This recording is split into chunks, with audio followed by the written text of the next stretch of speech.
Dr. Adomako Kissi, and I work currently at Deseret Hospital, which is a private facility within Anyaa, sowutuom. As of today, it's the 21st of April, and we're lucky the president has called off 3 weeks of lockdown in the country.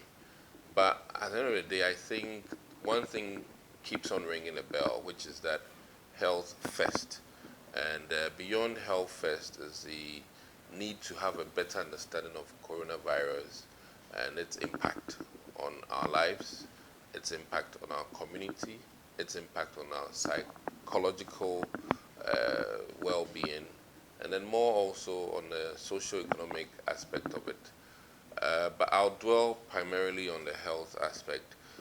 Coronavirus is part of the family of influenza virus, and day in and day out, in fact, every year there's always a new strain of virus, and I mean multiple strains of virus.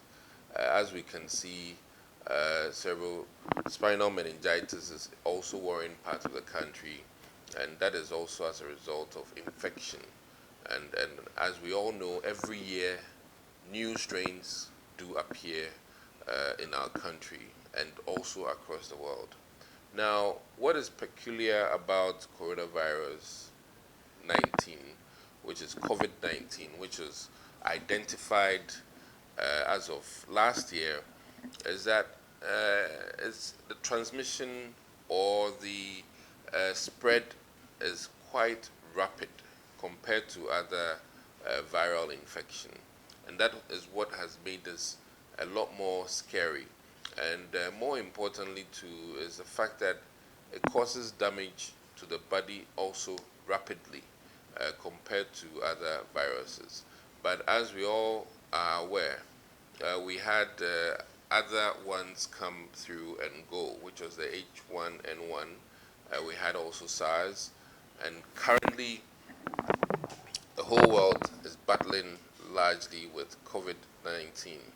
The very minimum I can say is that we all have to do our very best to prevent the spread, and then also to ensure that we are safe and to stay away from harm's way.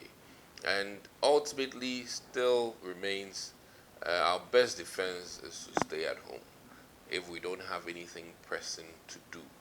As much as the president has lifted the ban and we are allowed to do our regular business, I'll plead with all Ghanaians from a medical standpoint that try as much as possible to limit your commute or say your transport in and out. If you don't have any meaningful, needful, relevant business to do in town, please, and I would repeat it, please stay at home. Now, what is troubling is the fact that at the moment we don't have a silver bullet cure for COVID-19. We have some protocols that we are using to manage in terms of the respiratory distress, or shall I say difficulty in breathing, which we have a standard of managing. But I've always said that look at the chances of people with asthma.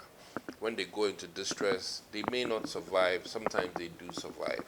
And in this case, you and I do not know if we will survive COVID-19 because it is not a respecter of person, it is not a respecter of race, and it is not a respecter of, let me say, wealth. It has affected, it has ravaged both the rich and the poor, both the educated and the uneducated. So I would beg that we all remain steadfast in our fight to prevent the spread. And also, as one governor in New York, Governor Cuomo, has said, you need to protect other people. It has become necessary because if you become the vehicle or the mode of transmission, you may spread it to your child, your mother, your father, your aunties, or your cousins.